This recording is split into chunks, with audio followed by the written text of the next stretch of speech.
Welcome back to yet another episode of Rabbit Hole Stories. Today we had Susie Violet Ward, I think is her full name, on Rabbit Hole Stories today. I first heard about Susie when I came across one of her articles in City AM newspaper. And I think then I was like, Joel, have you seen this article in the mainstream media? And then it was Susie. And then immediately then we were talking about maybe getting her on as a guest here. Do you remember that? Yeah, and I mean, what a great way to get a guest in, because we really talked about different topics. Obviously, we covered CBDCs. I think that's the big one, the elephant in the room with her fantastic article. Yeah. But we also covered a lot of sort of niche things, like we spoke about misogyny in Bitcoin, which is still there, even though no one wants to admit it. We spoke about energy, we spoke about renewables, so we had quite a broad talk with Susie, but I think it was a good one.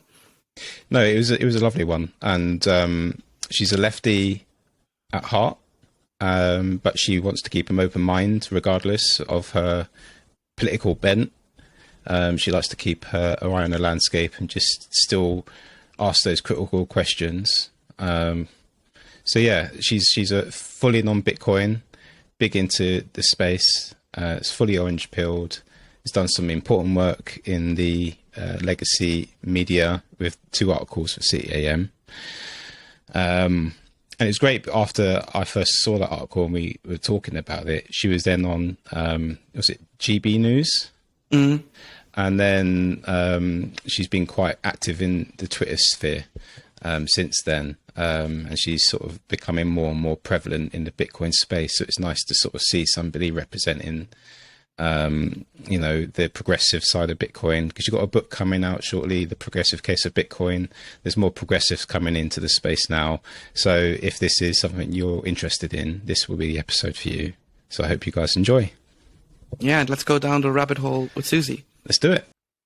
Hello, everyone, and welcome back to yet another episode of Rabbit Hole Stories. We've got our my usual co-host with me today, Joelle, and also our guest here today is Susie. Hi, Susie.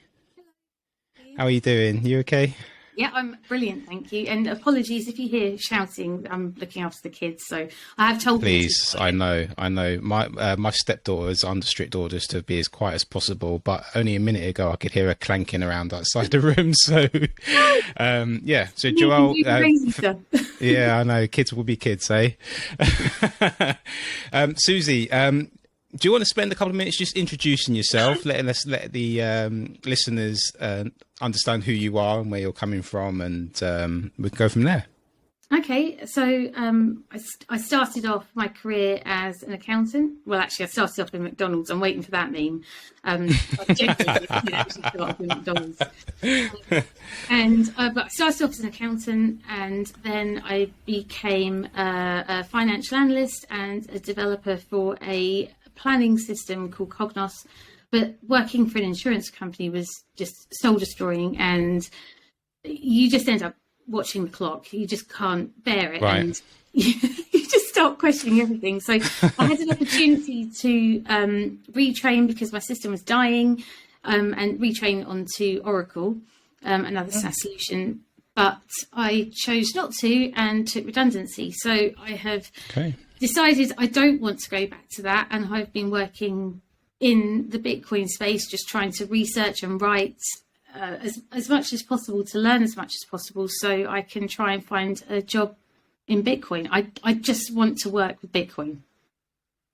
What's made you want to just work with Bitcoin? What was your kind of moment of like, do you know what, I want to dedicate my working life towards Bitcoin? I'm so sorry. I've got a couple of recovering. That's all right. No worries. Bless you. It's so frustrating. I'm terribly sorry. What is it? Well, I suppose once you start learning about it and you start to understand that there are so many different angles. There's the philosophy to it. There's the technology. There's the capability. And you start, rather than watching Netflix in the evening, you're watching YouTube and you just want to read about it. And that's so true. Yeah. It's crazy, isn't it? Yeah, and then yeah. I can't believe that I'm doing this. I can't believe that I'm just watching Bridgerton for, There's nothing wrong with Bridgerton. Which is great. It is. I mean, I did manage to fit that in the end. But... Yeah. You can multitask, right? Yeah, exactly. So yeah, just love learning about it. And I realised that while I was researching, writing, learning, it didn't feel like work. It felt like purpose. And so therefore, I just felt like there was nothing else I wanted to do. Yeah, it's right. You know, it does feel like a purpose. It feels like that for me. And I think a lot of people I speak to about Bitcoin, it does become a lifestyle. It becomes something you just want to consume, and you get enjoyment from consuming it. And it's, you know, it's never ending, this rabbit hole. And yeah, my viewing hours on Netflix have definitely gone by the wayside. And a lot of time my phone's just sort of like talking to me from Twitter Spaces or YouTube's on the go. You know, content is always sort of in the background turning over, so it's always an opportunity for learning more about Bitcoin. And the more you learn about Bitcoin, the more you want to learn. You realise you don't know anything. Yeah, exactly. Yeah, and there's so much stuff you have to unlearn from your life when you discover Bitcoin, and that's a journey in of itself, right? Because you have to think, oh shit, you have to rethink stuff and reflect on how you first originally thought about it. And there's just a whole load of avenues that you can go down with it. Yeah, it is. It's endless. It really is endless. And in a way, yeah, and in a way it humbles you, doesn't it? Because just like you said, you never stop learning about it, which is, I think, one of the many reasons probably for a lot of normies we look quite weird. Because we are quite eager to like speak for yourself, Joel. I mean, I don't talk to friends or family about it anymore. My old work colleagues, I swear they've disowned me. Right. We used That's to all right. lunches, and they don't anymore. Oh well, their loss. Speaking of work, then, Susie. Funnily enough, we actually reached out to you because of your article about CBDCs in City AM, how Bitcoin can potentially be a net positive for the environment. And I'm saying potentially because that's sort of more or less, I think, the lines you used in the article as well. Yes. We got to write a bit normal, right? We know that it's a net positive, but like most people out there don't know yet. Was writing always something you were into? Did that evolve out of your previous job as accounting, analyzing? Or was that just something you picked up along the lines and possibly you want to do in the future with Bitcoin companies? Interestingly, while I was working as a financial analyst, I wanted a creative outlet. So I started writing children's books. I don't know if you can see the pictures. Oh, yeah. So I've written a couple of children's books, and that's how I started writing. And then I just moved on, really. After everything that I was consuming, sometimes I'd just get, with regards to Bitcoin, I'd get like a bubble in my tummy. And if I couldn't write it down, I'd feel like I was going to pop. And the only way that I could just go over exactly what I'd learned and reconfirm exactly what it was that I was thinking and the ideas that I had was to write it down. It was almost like a detox. Otherwise, it would drive me insane. So that's why I started writing. That article that I wrote about Bitcoin potentially saving the environment, I wrote last April. And then I went to the Bitcoin Collective conference in Edinburgh and found out all the best people went there. I was meant to go there, and I was because you're a fucktard who got COVID God. 2 days before coming. I did get COVID. I fucking know, and I got that. I think I've got that in Amsterdam. So yeah, I got the lurgy out there, and it stopped me. Sorry, go on. Sorry, Susie. That is annoying. So I went there, and I saw that there was an environmental panel, and I didn't know that environmental Bitcoiners existed. I thought that they were all meat-eating, stereotypes. I mean, there is a stereotype, isn't there? There is, yeah. There, unfortunately. With, kind of undertones of misogyny, perhaps. Undertones? Yeah, I know, it's pretty awful. I was trying to be nice, but the thing is, the funny thing is I've blocked so many people because I don't want to engage with that side of it. And now when I go on Twitter Spaces, I see them all on there. And then I said blocked. And I'm like, oh, God. So they still show up if they're blocked on Twitter Spaces. I never noticed that. Well, it says, "Are you sure you want to join this Twitter space?" Someone who's blocked is on it. And I'm like, okay. Here we go. So when I found out that there were a group of environmentalist Bitcoiners, I was blown away. And that panel was incredible, because the article that I wrote was how Bitcoin could potentially save the environment, and then all of a sudden it became how it is saving the environment. And I had no idea that the ideas and the thoughts that I'd had were actually happening.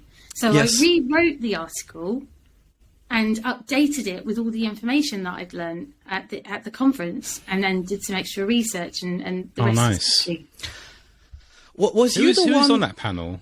So who was on that panel? I'm just looking it up now. Margot. Oh, Margot. Yeah, of course she was. Yeah. Yeah. Yeah, she's pretty cool. I like Margot. It was Margot, Obi, the guy from the Texas Mining Council. Okay. Was it Mark from? Was it Skill Mining? Oh yeah, exactly. The one from the Irish gas mining thing. Yeah. Right. Okay. Yeah, I'll link it in the show notes. yeah, link them in the show notes. Yeah, definitely. Yeah. Nice. So, sorry, please go ahead. No, I thought you were going to ask a question, actually. Were you about to ask me something? You said, were you the... I was just about to ask, were you the one, I think, was it the first day, someone in the audience quite early on actually asked something about an other event going on at the same time? And I thought, did you, basically what I'm trying to ask or find out is, did you wear a pink jumper the first day? You got stalker vibes now. No, okay, that's not you then. The face looks familiar.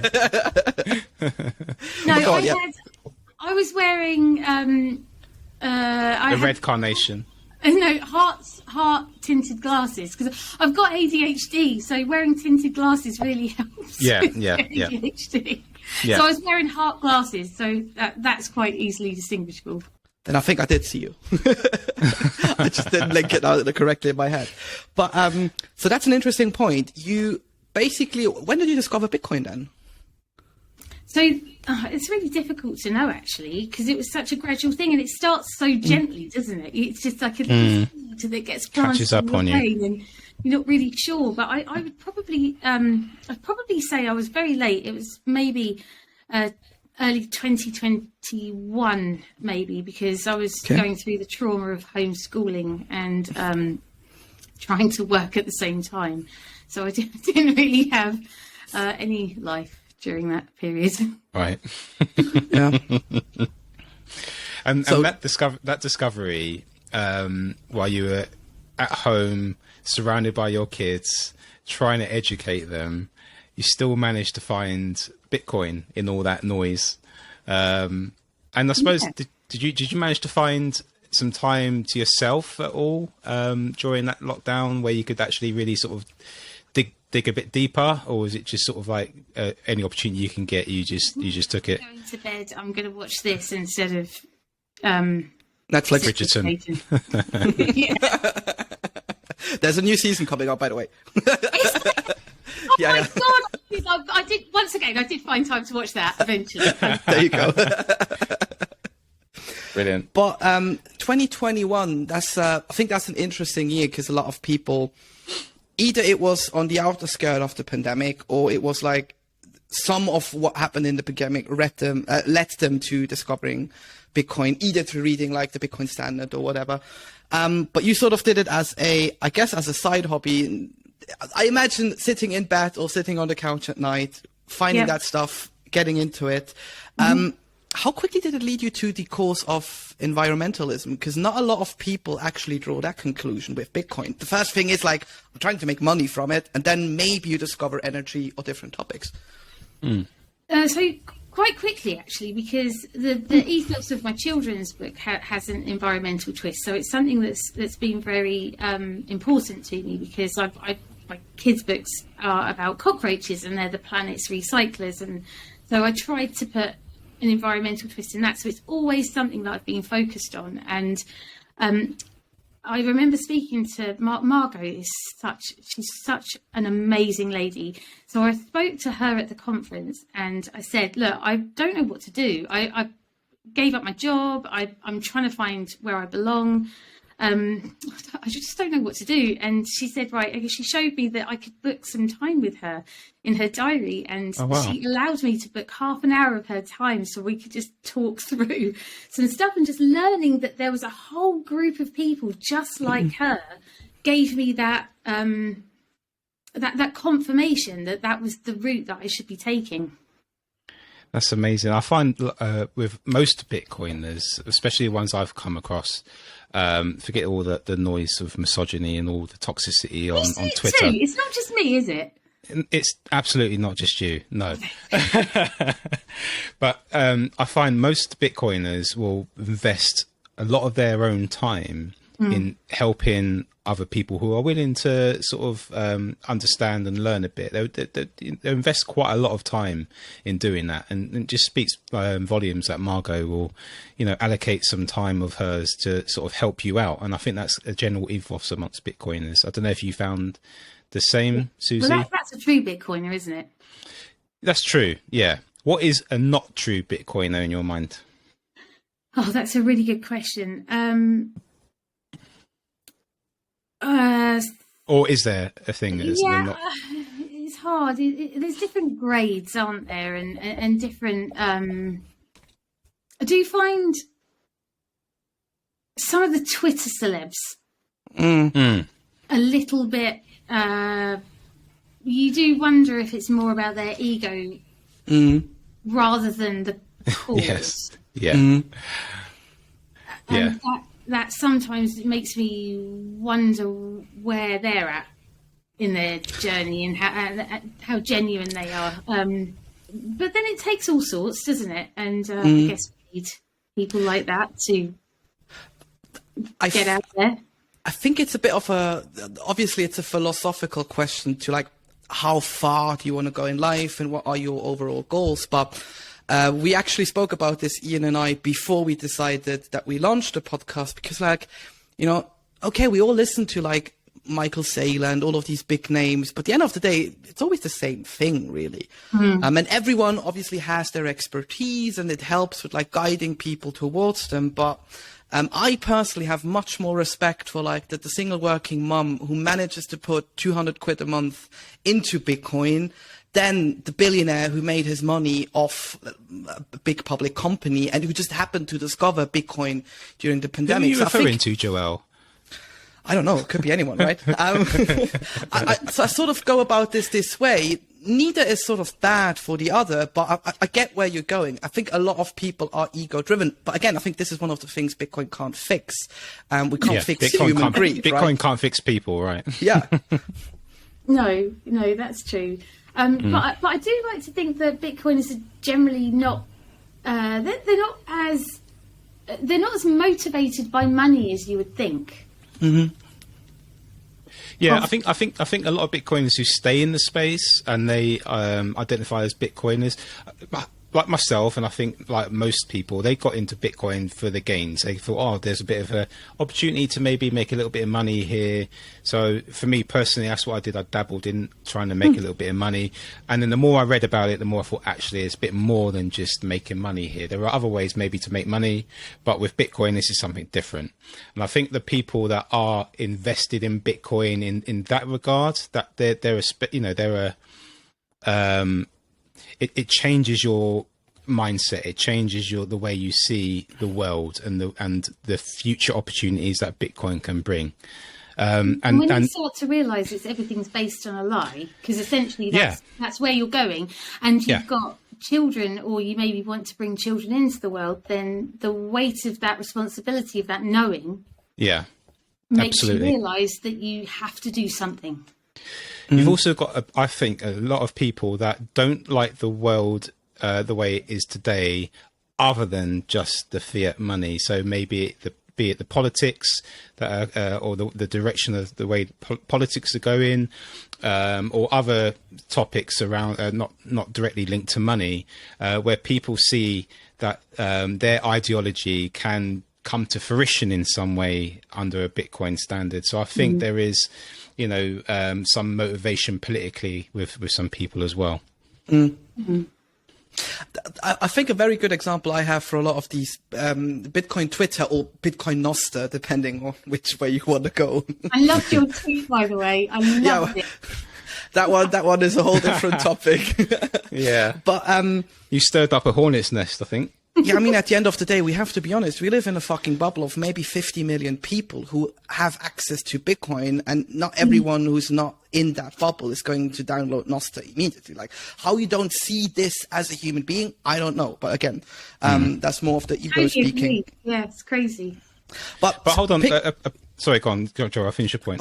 But picking up on that point, I think a lot of it is attention driven. We live in an attention society where essentially fiat money in a way is obsolete, and we converted it into who's got the most attention online. And obviously that misogyny you mentioned beforehand, I think it's a typical thing, whether you go to a pub or onto Bitcoin Twitter.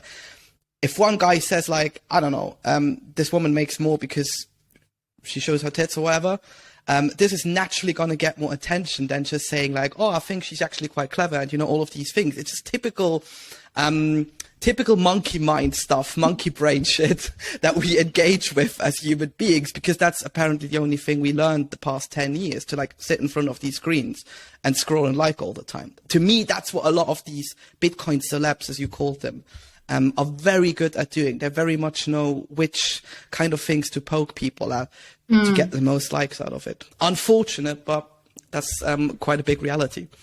Yeah, agreed. Yeah, there's quite a lot of dick swinging going along in Bitcoin. We need more diversity. We need. If you say something like that, it's almost treated like a threat.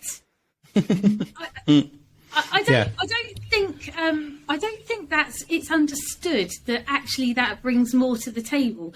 When you have lots of different cultures, you have different genders, you have different backgrounds, you have different mindsets, you have different ways of thinking. Yeah. And when you've got multiple different ways of thinking, you can all approach the same problem with many, many different solutions. But you can't do that if we're all the same. Yeah, of course. So, for example, I had a Twitter row. I mean, it wasn't a Twitter row. It was while I was writing this CBDC article. What's the picture you're pointing to? What's that? One. Yeah, go on. What is that? Have you not seen that picture? It's beautiful. It's you'll see it on the second article that I wrote. It's right at the top. Okay. I think my thing's a bit grainy. I'm so sorry about the quality. I should have forced my way into my husband's laptop, shouldn't I? But I was having this disagreement about whether or not it's okay to eat bugs. So obviously, we know that the World Economic Forum is pushing people to. Yeah. And I said I don't have a problem with eating bugs if it's out of choice. A lot of cultures eat bugs. Yeah. I've been to Thailand and I've seen them like on lovely street food, looking all crispy and lovely. On and sticks, yeah. Why they eat them? If they're bred in the right way, and you're not eating them because you have to because you're poor, while there's lots of rich people eating steak, then I just don't see the problem. And it didn't go down well. Yeah. I can imagine that something like that doesn't go down well. I think I put a tweet out, it must have been last year now, and it was all about, what did I say? Can we talk about Pepe the Frog? Because there are lots of people having like their profile pictures with Pepe the Frog, and there's a lot of sort of connotations, or there's apparently a community online that is quite far right, that is associated with the image of Pepe the Frog, which was appropriated from the original artist and all that kind of stuff. And I just sort of asked the question. I was like, is it kind of doing anything for Bitcoin? Is it helpful? And oh my fucking god, did it blow up? And yeah, but then again, I like to, with my Twitter questioning Bitcoin, I do tend to ask questions that I think most or some people wouldn't tend to ask, because they might be hesitant of the comeback or the sort of it should just be embraced that different people have different points of view, but sometimes they don't realise that they're caught in their own echo chamber and doing the very thing that they think other people are doing, and Yes. they slag them off for not having the vision or the foresight to see what they're talking about, yet they're kind of contained in their own little bubble. It's weird. Yeah, it is a little bit weird, yeah. And I've said this before once already, a couple of times maybe. If you're open mind enough to be discover Bitcoin, you should be open mind enough for other people's opinions. 100%, and just accept that they might be different to you. Just Yeah. because you like Bitcoin doesn't mean that you have to. I mean, you could be a vegetarian and like Bitcoin. That's okay. Yeah. And it's only... I mean, I'm a lefty. I'm a lefty libertarian. And it's really difficult being in this space as a female lefty libertarian. Like, everyone is a libertarian, obviously, but being a female lefty, it just doesn't seem to sit right with their ethos, and I find it really uncomfortable. Yeah. But I This is why, think that you know, has a lot. go on. That has a lot to do with like the persuasion of libertarianism, because libertarians in Europe and libertarians in America is a totally different ballgame, right? Because let's face it, libertarians in America are tending to lean more right. I'm not saying like they're right-wing extremists or anything, but just on a scale of things, the scale would tip a bit more right, where I would argue Europe, our scale would tip a bit more left. And actually, when you were mentioning the whole thing, like you're left-leaning and a woman and all of that stuff, I just thought to another conversation I had on another social platform a couple of weeks ago, where I was like, who the fuck cares what you are? If you enjoy being pro or even against Bitcoin, because there was someone in that discussion heavily against it, we're talking about it. That's the overall goal. When was the last time that we all sat in front of our laptops, probably at the same time, or our smartphones, and sort of writing about fiat money? Probably never, because like no one gives a shit what's going on with our currencies. So at the end, except if you're like a bank or whatever, but when did that last time happen? And I think that's the magic behind Bitcoin. But a lot of people, unfortunately, in the Bitcoin ecosystem tend to forget that. But which is why we're here, right, Ian? We're trying to be the spark in that conversation and get it started again. We're trying. Because that's not cool, is it? No one needs that. And I mean, aren't you subject to like change your opinion about things? This is what's quite mind-boggling to me personally, that so many Bitcoiners are quite stern in their own beliefs and in their own opinions they put out there. Yeah. I had this conversation with my son on the school run coming on the way back, and I said, well, changing your mind is good. It means that you've learned something. It means that it's growth. You know, people are stubborn and they refuse to change their mind. It's unhealthy. Absolutely. Talking of unhealthy, Go on. is that a good segue into CBDCs? Yes, I was just about to ask the same thing. Oh my God, I can't believe what you found today. That was unbelievable. What did you find, Joel? Oh, that thing on Twitter you put out earlier about the Bank of England. Yes, I mean, Please explain. quick backstory to the listeners. Obviously, as you do, like last-minute research before you go on to a podcast interview or generally a show, Do you do I was just research? looking. Yeah, obviously I'm doing research. I'm having research of all of our guests, Ian. I have folders within folders on my laptop where I deliberately line out what I'm going to ask. Oh, yeah, No, far more obviously organised not. than I am. Obviously not. But I was looking basically for Susie's interview with GB News. Yeah. And, you know, I did the natural thing. I went on YouTube, I put in your name, and the first two videos that popped up, one I think was the entire interview one was like the short version of the interview by GB News, and the second one was from your personal channel, like the whole entire interview you put out there. And then I kept scrolling because like, oh, maybe they're putting something else out there, maybe there's discussion. And immediately the next 3 or 4 videos were by the Bank of England, released or uploaded 14 days ago, which roughly hit about the same time you Coincides were with the on article. GB News. Yeah. GB News, yeah. And they're talking about how CBDCs are not bad, don't worry, we're not going to take your money away, and basically counteracting every argument under the sun that Susie gave in her interview. And that sparked somehow like the rabbit hole monkey mind in my own brain, where I went online. I was like, okay, looking at these videos, these are not like regular videos. These appear to be either placements, so ads, or big tech, YouTube, Google, which is known to work quite closely with governments, has placed them there on purpose. So I went into like Google ads to check the keyword CBDCs. long and behold, to actually buy a slot for that keyword, which is what you do if you buy online ads, you would have to pay a massive premium to... How much will you pay per click? I think it was like $8 or something. Stop it. Yeah, it was quite high. Well, it was $8 for per CPM, so per 1,000 impressions. But I mean, you can do the math there. If you have a 10% conversion rate of that, that's quite a high click rate. Ian, I'll explain it to you later in a Telegram message. I don't have time for that now. No, I'll give it. Look, Jesus Christ, I'm old, Joel, but come on, give me some credit. But essentially, I was like, holy fuck, they're outbidding, or they set up a campaign just to counter narrative what was it, Susie, like a 10, 12-minute interview with GB News? It's a 12-minute clip, yeah.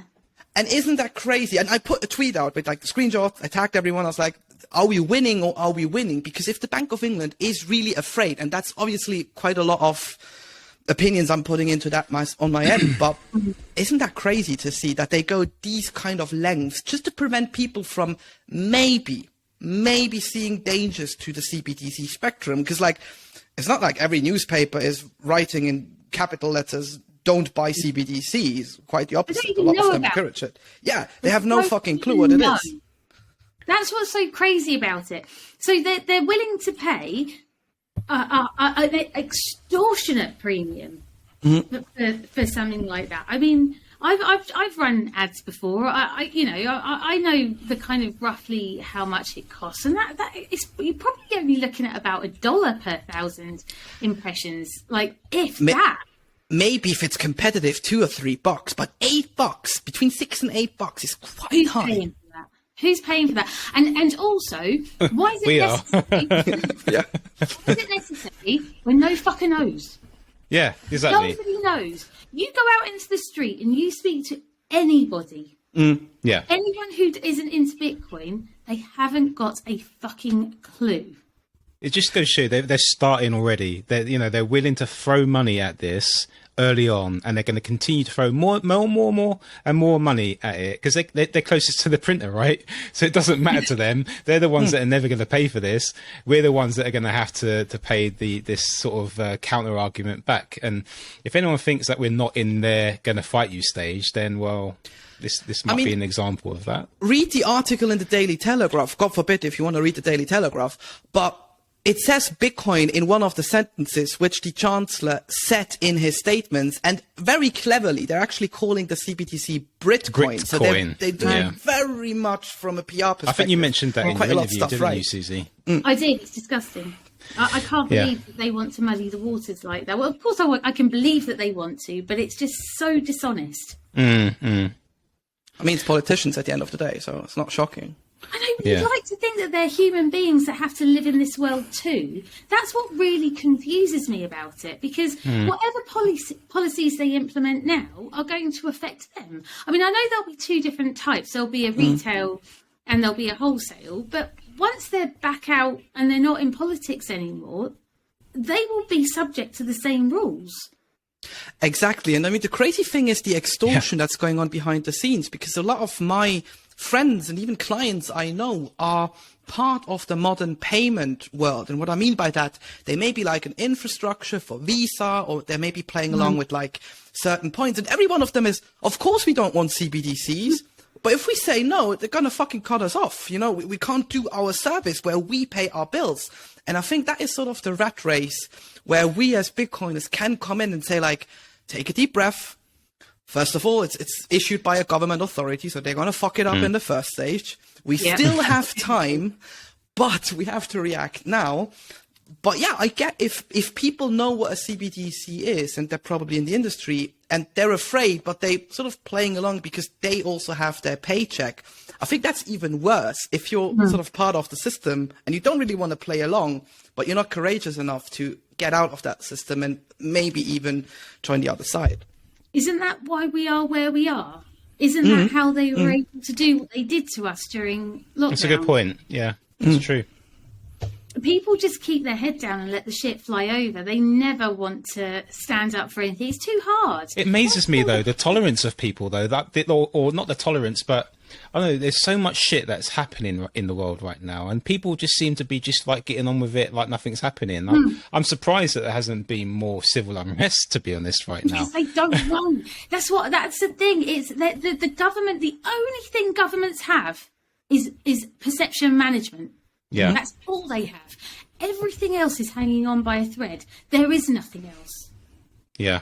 Do you think normal people, I say normal people, non-Bitcoiners, do you think they're really seeing the cracks and maybe sort of like feeling a bit uncomfortable with things at the moment? Or do you think just people are just too busy in their hamster's wheel trying to sort of survive day to day? Both. Yeah. Both. I think it's creeping in to people's psyches, but the system is set up to keep people time poor, so you can't pay attention. Yes.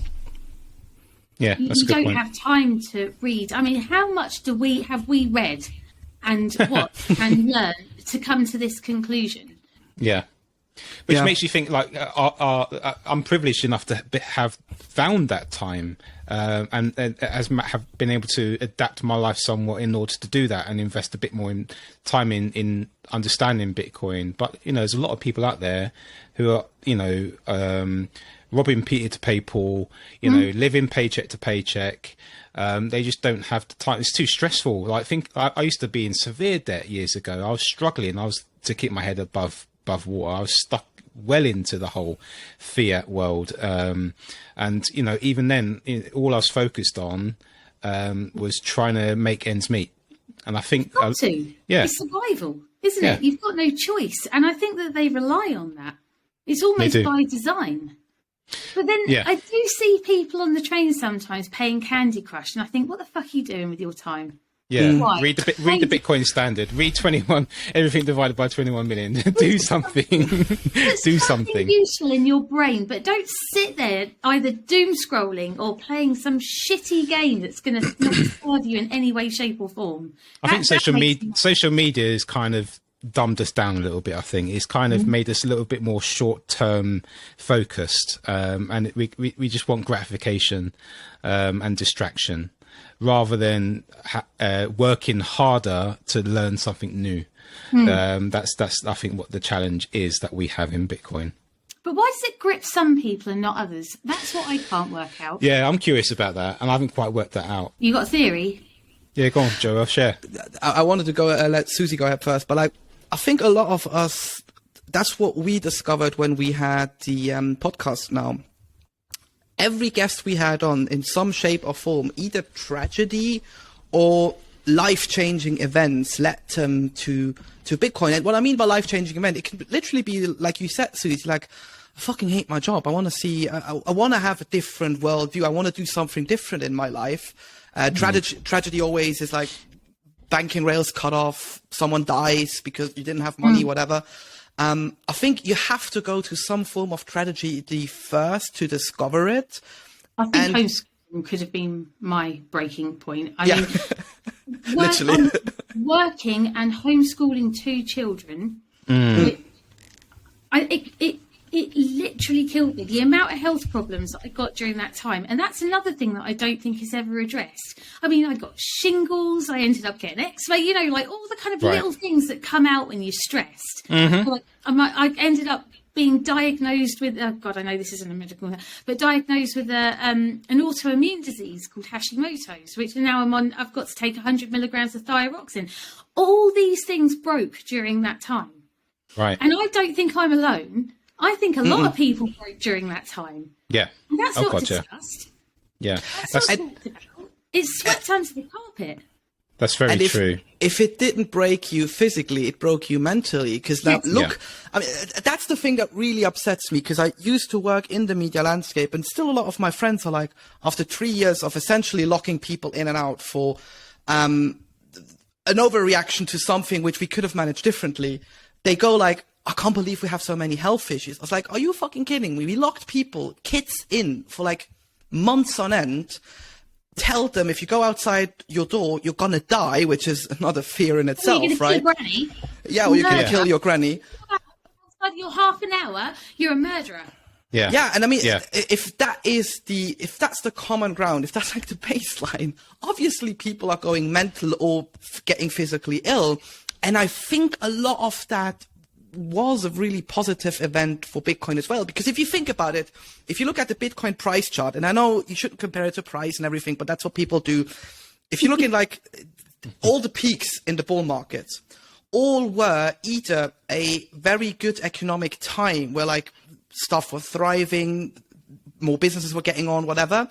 And then there was always a sudden abrupt in a macro landscape.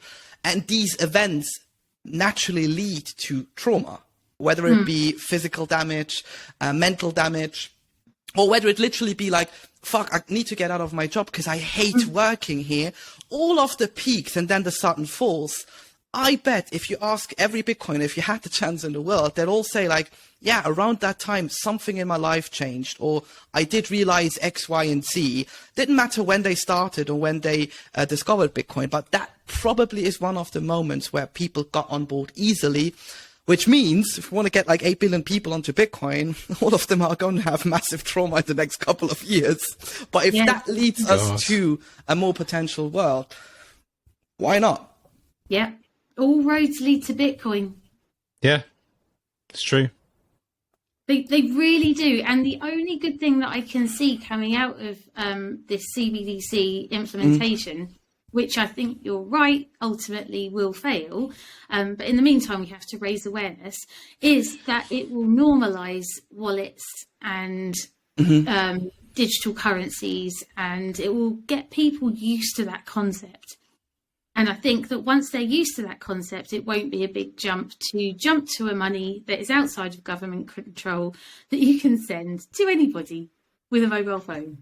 That's a good point. What's not to like? So the government are essentially going to shoot themselves in the foot by making it easy, and then that's it. I think so. I don't think they realise either. And I think a lot of people in government, I just don't think that they're... What do they know, really? I mean, you've got to know so much stuff, haven't you, to work in government? How can you possibly know everything you need to know at that level of detail? It's impossible. Yeah. Yeah, and I mean, at the end of the day, it has to fit into the modern world. If you've ever had a chance to take a peek behind the curtain how the modern financial system works... You're getting, isn't it? It's clunky as fuck. I mean, they're literally high street banks are called high street banks because they save a lot of their IT infrastructure still to tape. There's still a guy, probably 75 years old, working in IT because he's the only guy who knows how to enter that line of code to keep the system alive. How are you going to implement that onto a blockchain? No, impossible. It doesn't even have to be a blockchain either. That's a crock of shit. It can be a database. Yeah. But you know what? I went into the post office yesterday, right, to post a parcel to Canada. And in the back of my mind, I was thinking to myself, I bet something's not going to be right. There's going to be something that I've missed. It's going to, there's always that nagging thing at the back. This isn't going to go through. I'm not going to walk out of the post office feeling satisfied that I've ticked this job off my list, right? Right. And I walked in after... trying to use the self-service thing and not being able to find the right... Oh, they're so bad, those self-service things. I couldn't find... Well, first of all, you walk in and it's soul-destroying. Like, the whole environment is just soul-crushing. Yeah. And then I thought, right, I'm going to get this done and I'm going to go to the self-service. I'm going to do it. I'm going to do this. And I couldn't find the international sticker that I needed for the parcel. So I'd lost my place in the queue. I had to go to the back of the queue and I'm like, it's all right. I've got time. It's fine. It's fine. It's fine. Come on. You can do this. You can do this. And I really was psyching myself up. You're just like, come on. Like the typical meme. Yeah. Hang in there with like the cat post. Was you having a conversation with your anxiety like I do? Just, it's okay. It's okay. It's going to come out. It's going to be fine. You're going to get it done. It's going to be a massive win. You've posted a parcel. You've done it. And so I end up getting to the cashier and he's like, we can't post internationally at the moment. I'm like, you're kidding me. Well, I'm sorry. I just didn't understand what you said. You said you can't, you're a post office. You can't post this for me. Is that what you're saying? I mean, I thought of all the things that were going to go wrong. I thought not being able to post it was not going to be the thing that was going to trip me up. Right, and then he said, we've had a cyber attack and we haven't been able to post anything internationally for 6 weeks. And I'm like... Wow. Didn't you know? No, I fucking didn't didn't know. I wouldn't have been queuing here in this hellhole if I'd have known that. Right. And surely somebody could have been there to say, by the way, you know, before you do anything, we can't do this. But no, they just let you carry on and get to the end of the line. I'm stressed out just thinking about it. The good news is you can post it tomorrow. That's when we're starting. Okay, yeah. I said it with a smile, as if to say, "Aren't you lucky? Aren't you lucky? You can come back tomorrow and post this." Oh, and my days. To get that back to CBDCs, even their whole concept is not thought out. Because if you read the articles, if you look into that, they call it research. I mean, I imagine like 10 fuckfaces in a suit, probably older than 65 years, sitting at a round table like, okay, let's see what the internet does today. They're thinking about capping how much CBDCs or how much coins essentially you can take out at 20 grand. I'm like, 20 grand? This is nonsense. What are all the businesses going to do? Because you don't have to be like a giant multinational gazillion billion-dollar company. Regular shops with like 2 or 3 locations in London would have a problem with that amount, because that's probably what you're taking cash in and out all day to like pay for clients, pay for rent, do all of your regular bills. How's that going to work out? Because if you already have an infinite money printer, which is what a CBDC is at the end of the day, why would you cap it? So if you sit down and you start basically picking all of your puzzle pieces and putting them together, you'll end up realizing, holy shit, this thing is nowhere near finished. They're calling about 2030 here in the UK. And let's be honest, that would be like 2042. Yeah. Really? They brought it forward to 2025. They want to rush this shit through. Oh, wow. That's just I think the 5 years they want to rush, you can add to the deadline. Right. Yeah, and also, like, you just got to look at the salary that they're paying this person. I mean, come on. How do you expect to implement a financial system that's completely different to the one that we've got? It will literally rid all commercial banks and roll it out to every single citizen in the UK in 3 years on a salary of 60 grand. It sounds like an act of desperation. In a way. Yes, it does. Right? It's a global agenda. So this is why I think that the consultation on the Bank of England, they've been researching it for a long time. It is a crock of shit. I mean, I don't know why anyone thinks that... I mean, do you think if we basically lobbied everyone and got them to fill out the consultation form and say no to CBDCs, do you think that would make any difference? No, of course I don't think so. Of course not. No. I know that. You know that. They know that. Yeah. We just stop playing games. I mean... Yeah. I don't want to play these games. I just want some honesty. Yeah, when people say, "I'll say no to CBDCs," it's like, even if we did, that's not going to stop it. No. But education about Bitcoin could be a good way to get people to peacefully opt out, because if they know there's an alternative... Yes. But they've got to understand that alternative. I mean, A, understand it, and B, realizing, like, I love people like, we had it on one of Ian's posts today, where I had to reply, because he was like, oh, no electricity, no Bitcoin. I was like, you fucking mucker. A, you can send it via radio waves to, like, a memorized wallet in my brain. That works. It's a bit more cumbersome, but it works. And B, if we don't have any power and electricity in the whole world, believe me, Bitcoin will be the last thing you're going to worry about. Because you still have Bitcoin, because it uses stranded energy in remote places. It will be the only thing that works. You tell them, Susie. Amen. We can tag Susie in. That's one of the things. And then one of the other things, God forbid, if like no miner, no node runner, nothing would have electricity. Okay, for the first time in history, the second time in history, there was a short time in the earlier beginnings when the blockchain was launched. There would be a time where at block whatever that happens, the whole network would go down. And whenever we get one person in the network, or at that point 2 person, in the network, configuring it up again, the chain would start again. That's the idea behind it all, right? But if you have to explain this to like a fucking idiot on Twitter, who's obviously going in with the mindset like, I've been taught something else in school, That's where you, in these endless conversations, where at the end of the day, no one takes a benefit out of that conversation. You wasted time. It goes back to what Susie said earlier. Like some people get stuck in their minds in one way of thinking, and they stick to that, and they're not even open to even opening up their mind to other opportunities or something different. You know. No, and people that ask questions, I'm always very impressed with people that are curious and ask questions.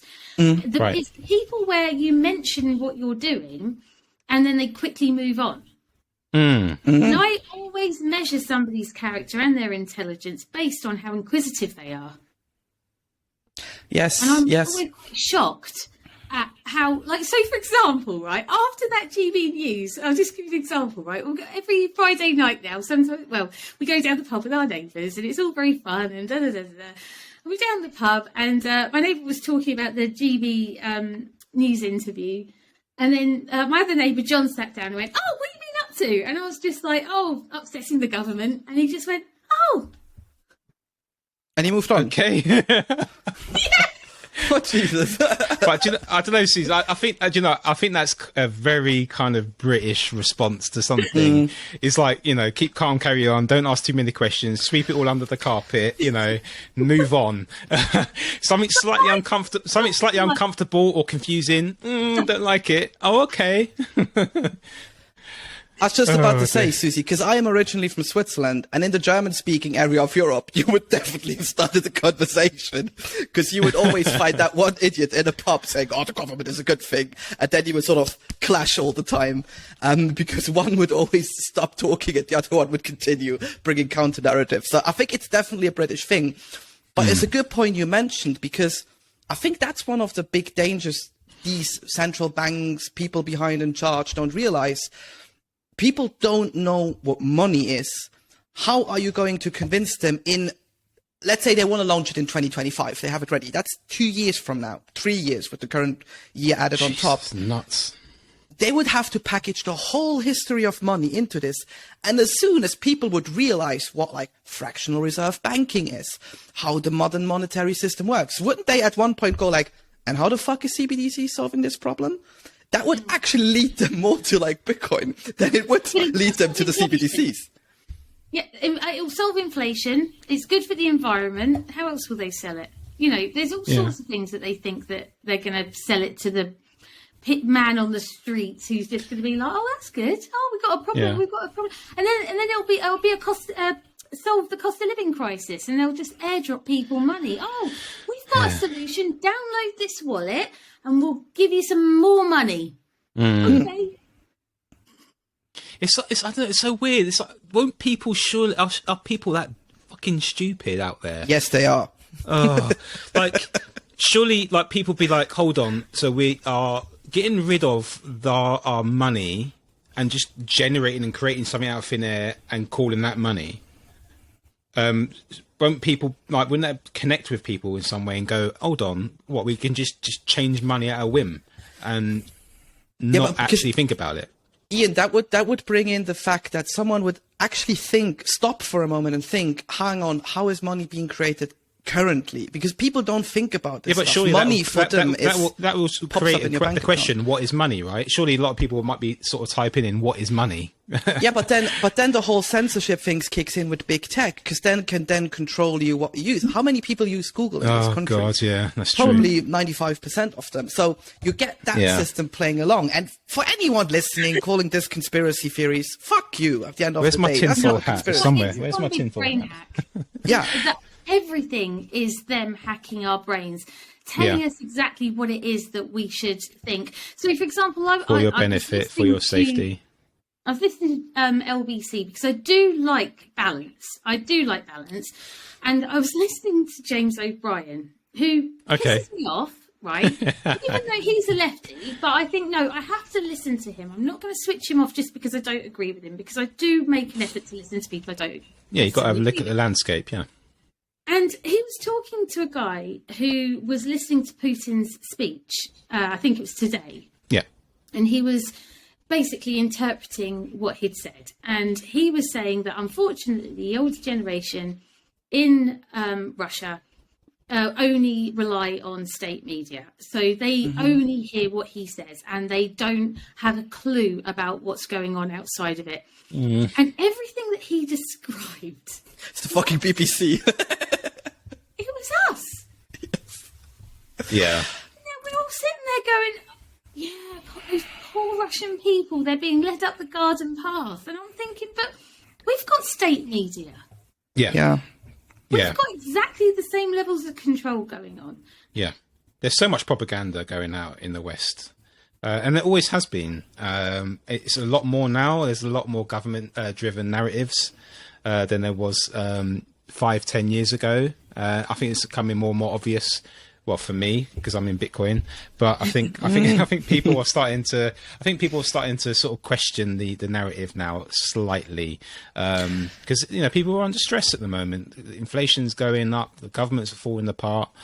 So I think people are a little bit on the cusp of like, oh shit, this could affect me at some point. I mean, in a span of 24, maybe 48 months, we went from breakfast is the most important meal of the day to, you skip breakfast to like save a couple of bucks. What the fuck? Yeah, I know. And they spent 20 years demonizing fat and replacing fat with sugar. And now we've got a massive obesity crisis. And now they're like, maybe it wasn't so bad after all. And it's going to take another 20 years to get that out of people's psyches. They're constantly screwing up and affecting people's lives. But as soon as you question it, you get disowned by your family. Told that you're crazy, that you don't know shit, where you're getting this information from. And then when they're like, and then people try and discredit you, it's like, well, what sources are you reading? Where are you getting it from? And we can't answer them straight away because you've read so much shit. You can't tell them the exact freaking source that you read it from. It's like, yeah. Like, I don't know. I just can't answer that particular question. Yeah. Because I've read so much about it. Yeah. So, Susie, with your articles in City AM, do you essentially work for City AM, or were you just contributing? I just contribute. So every how did you get now and onto then that? I'll send something in that I think is interesting, and if he likes it, he'll run it. Ian, just as a small education, every newspaper, every media landscape, industry page in the world has a Dropbox where you can literally send in stories, and if they like it, they'll print it for you. It's not a big hack to get featured in a big newspaper. No, but it is when you're doing something about that's not very Bitcoin. Mainstream. Yeah. Yes, of course. But Ian looked a bit worried, like, oh fuck, it's that easy to get in. It is, yeah. The thing is, I know I deal directly with the editor, so like I'm quite lucky. So I have a relationship with the editor. So, for example, with the second CBDC article that I did, I because he'd already run one, I knew that he'd run the second one. But the thing with Bitcoin is saving the environment, because there's so much FUD out there about mining and the environmental impact of Bitcoin. The reason why these articles were such a big deal is because no other news outlet publishes anything that's highly researched and factually correct. Yeah, it's almost, even though it's factually correct, it turned itself into an op-ed probably, because like every other mainstream media news site is coming out saying, that's not true, and we only print it as an opinion piece or whatever. I was surprised to see it in City AM. I've got to be honest. And as soon as I saw it, I was like, I text Joelle. I was like, Joelle, have you seen in City AM? They've like the mainstream legacy media newspaper. There's an article a positive article about Bitcoin and CBDCs. And this is how it's ended up speaking with you here today, because we're like, we've got to get you on, Susie, and talk about this. But then you went on to GB News, and it's just snowballed there for you from there. What did you get any kind of feedback from the editor about what impact that had? Is there any way that they can measure an impact of an article in any way? He must be able to. He's just been so bloody cool, because that environmental piece absolutely blew up. Yeah, and it must have had the most hits that any article's ever had in City AM. But he was so cool about it. It was just like. So there must be some appetite for this sort of information to go out there if it's blew up in this way. I think that's why he's receptive to my articles. So for any good writer in the UK, just submit Bitcoin articles to City AM. Let's spam them. No, obviously not. I know. Well, the thing is I think the editor is a smart guy, and like, he knows his stuff. I just get the impression that he's highly intelligent. And I wonder if he's a Bitcoiner. Yeah, well, he works with Crypto AM, so he does. He really does know. Okay. He's on the money. Okay. He's super smart, and so I think, I think he gets it. I think it's quite significant that it went out in City AM because it's a free newspaper, isn't it? And it's a newspaper that's distributed around the City of London, which is the city within London itself, the square mile, which is like the financial. Yeah, which this and the city is the financial district of the UK. It's the business district. Yeah. I mean, can we basically say that the City of London is kind of ruling over the UK because they got quite a big influence into the economy as well? Or is that too conspiracy theory? I'd say so. That's a whole rabbit hole, but I think you're on the right lines, Joel. I think am I right in thinking that maybe the City of London is a little bit of a tax haven because the finances are dealt with slightly differently there? It's not dealt differently, but a lot of offshore hedge funds and a lot of offshore businesses. Yeah. What I do know, being an ex-police officer, by the way, Susie, the City of London police are half funded publicly and half funded by the businesses within the City of London themselves.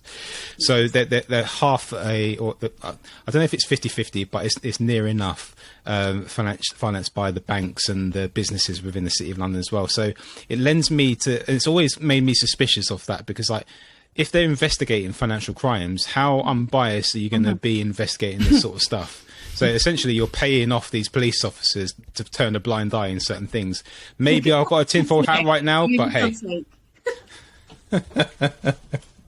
What's going on with that? I know, that's mad, isn't it? It's like we're all sitting there going, surely he's not going to go, oh, we got away with it. Yeah. Just got. Yeah. But that's I think, I'm not surprised that, because if you're like an history buff and you look at Bitcoin from an historical context, Satoshi, if it was an individual, or I'm more on the side that it was a group probably. Well, what are you? Yeah, or that. I don't know. They pick their pieces. Like, it goes back to the 70s, the whole cyberpunk movement born out of that, cryptography. And it or they or whatever managed to sort of pick all the pieces together and build Bitcoin exactly out of the crisis where so much fraud happened. I mean, the '08 crisis, we still get movies to this day, books about it, numbing it down for the everyday citizen to show, look how fucked up it was. And none of them, I think like one banker, or maybe two bankers went to jail for the whole thing in the US. None, to my knowledge, in Europe. And isn't it almost ironic that like that much corruption was the birthplace for Bitcoin and essentially led into a weapon against potential mass surveillance? Because I think it's inevitable that surveillance is there. We're at like the digital age where everything is going on to a massive extent that they can control it. But we have an option to at least get some portion of it back with Bitcoin. You don't think the timing was coincidental, do you? Because he couldn't have just spun up something like that in 5 minutes. I know that it must have been planned. I mean, there's a long time. I can imagine these. I'm just going by the statement that it could have been a group. That, let's just say Satoshi was a group for this part of my thinking here. They must have had some foresight, because I remember, because my mum is a banker or used to be a banker, and she told me back then that something is not going on right with mortgages. Sorry? What did she think of Bitcoin? It took me 8 years to get her on board, but the pandemic finally helped to get her over that hump. But I remember that I was little back then, and she said, I'm not working in like mortgages and stuff, but something is off. Everyone is getting houses, and I don't see the security in the system that everyone has enough collateral or enough money to get their houses. So I think a lot of people were suspicious. And I mean, if you look at like the Michael Burrys in the world, very much intelligent people in their own field, maybe a bit psycho in other fields, people involved in that early Bitcoin movement or in that Satoshi group, or maybe Satoshi himself, if it was an individual, must have had a foresight. So I think it was planned. And definitely when like the bailouts happened, I mean, the 3rd January 2009 with that message in the Genesis block, obviously it is ironic, but that they would nail it down to a T and launch it exactly after that crisis or during that crisis. I think that's a bit down to luck, but they inevitably were looking at it and were like, shit is going to explode, and we're just basically waiting for the moment to release it. I think that is something you could say, yeah. I mean, he referenced it in the white paper, didn't he? All the things he stated about the current financial system and how this fixes that. So, yeah, they were very aware of what was broken. But the timing of it, I think, may have been a bit lucky. Yeah. Sort of like the doomsday, it says. It reminds me of the pre-financial housing crisis. I got 120% mortgage. That's mad, isn't it? Like, you know, that's mad. 120%. They gave me over the value of the house, just like that. It was just like, and they even actually said to me, "Do you want more?" I was like, "Yeah, I'm tempted. Like, I can redecorate and do all this sort of stuff in my house." Because Ian, they could build a financial product with that 20% over leverage they gave you, and on top of that, sell more mortgages. They were essentially selling shit out of shit. Stacking them up. Yeah. That's why it was so extreme. At one point. Yeah. You could actually self-certify. If you were self-employed, you could sign a bit of paper saying, I'm good for this. Yeah. No checks. Yeah. And do you know what? It was with Northern Rock. Yeah. That did not go well. But the way that all of our, like the education system set up, I mean, I remember I don't remember back in the 70s, wasn't born, but I know people who went to university back in the 70s, like aunties and uncles, and it really was for the kind of top academic people. I'm not going to say the most intelligent, just top academic people, because intelligence comes in many, many different forms. And it was special. A degree was special. It's 2 a penny now. Yeah, Tony Blair comes in and he wants... He wants everyone to go to uni. Now, 54% of the population go to university and they start their little lives out in debt. Massive debt with an overinflated housing market. Yeah. The cost of living since the 70s has risen by 12 times. A salary has risen by 5 times. It's almost ironic, like they changed something in the 70s, right, to cause that much. I wonder what that was. I wonder what it was. It's not because they came off the gold standard. It's because they buy Netflix and it's smashed avocado. That's their problem. Yeah. Funnily enough, you mentioned that because I have a lot of friends in that. I think they're in their like 2nd degree at uni, like they finished their bachelor's, they're in the midst of the masters now, maybe even the PhDs. And all of them are telling me like, I saved 50 quid this month by like not going to Starbucks twice or eating my avocado toast. I'm like, that's not going to change a lot. You did the mistake by going to uni 3 times essentially for like a bachelor's, a master's, and now a PhD. That's the real issue. If you want to spread a bit and you want to enjoy a nice breakfast, go for it. But the issue is not there. But that's sort of the crazy thing, how they eventually progress people to think debt is good and just that extra toast in the morning. You should really cut back on that. And that is really the crazy thing once you see that. Absolutely. Yeah, I know. So, the mindset it boggles my mind. I mean, I even say to my kids, I'm very deliberate when I say, if you choose to go to university. Right. Because there's no way I want that to be a given. Yeah, of course. Yeah, it's not an expectation from the get-go. It's something that they can do if they choose to do so. In fact, I would say that the best thing that I did was not going to university. I mean, for a long time during my career, I actually hid it from people because I felt like it was a shameful thing. I left school when I was 15 and I went to work at McDonald's and I had no idea what I wanted to do. Yeah. And I said to my mum and dad, don't make me go and do A-levels. I won't be good. I would just be doing it for the sake of it. And by the time all my friends had come out of university, I hadn't done A-levels, I hadn't gone to uni. I had 5 years of work experience under my belt. That time I was training to be an accountant, going to evening classes. I had 5 years of work experience. I bought a house. I was a homeowner with a salary. Yeah. And at the end of the day, the journey wasn't that different if you think about it. You did put in a lot of work to get there. Probably just as much as people did at uni. Like, you have to study and all of these things. That's essentially work as well, even if you don't get paid. More. Yeah, yeah. So if you go from like a risk-reward situation, it's the exact same thing, but you get real-world experience compared to what you get at uni, which at the end of the day is just, you got to learn this formula, and if you know it at that exact date for your test, you're golden, and then you move on in life. Like, what kind of skill is that? Okay, you no skill. Memorize stuff for a very short time. I'm really careful to say that, you know, there are different types of intelligence, because people my daughter is excellent at school. She's really good. Nothing like me at all. I was a school dropout. The reason my husband came up with the name Decentrasues is because we went to school together, and I was always a rebel. I was always getting. I could never understand why the teachers would say and do certain things. I'd question them about it. They hated me. Out of 180 kids, it was me and 2 of the naughty boys that didn't get made prefects.